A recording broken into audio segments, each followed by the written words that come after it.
nous partons édifiés. Parce que l'Assemblée nationale vient d'adopter les deux projets de loi qui étaient présentés au départ sous forme d'ordonnance et qui viennent d'être ratifiés par la Commission. Donc le vote a eu lieu, les deux textes sont passés et nous voudrions profiter de votre micro pour dire merci au président de la Commission et à l'ensemble des députés qui étaient présents. Nous avons présenté deux textes. L'un porte sur la commercialisation et l'exportation de la noix de cajou.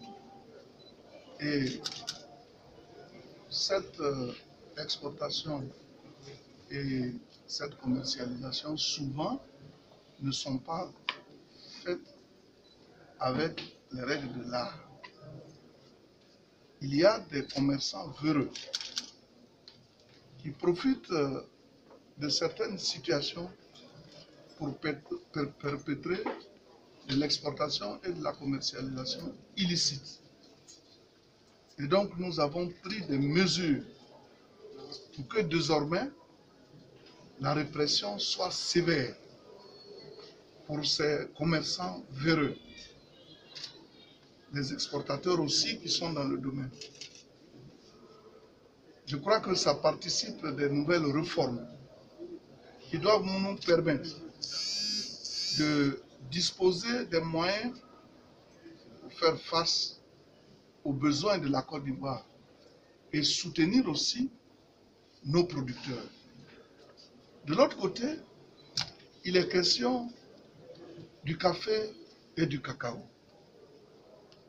Vous savez, avec l'ancienne ordonnance, on avait un système unique de gestion de la filière. Aujourd'hui, nous avons le conseil d'administration et nous avons un conseil consultatif.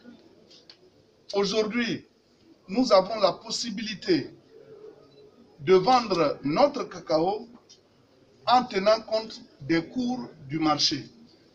Or, avant, lorsque nous participons à la vente, nous n'avons même pas connaissance des personnes qui viennent acheter notre production. Je veux parler des clients. Aujourd'hui, avec cette nouvelle loi, nous avons non seulement la possibilité de les connaître, mais de négocier les prix. Avant, lorsque les cours sont bas, nous procédons à des achats. Aujourd'hui, lorsque les cours sont bas, nous pouvons suspendre l'achat et attendre le moment où les cours sont élevés pour organiser donc, les ventes.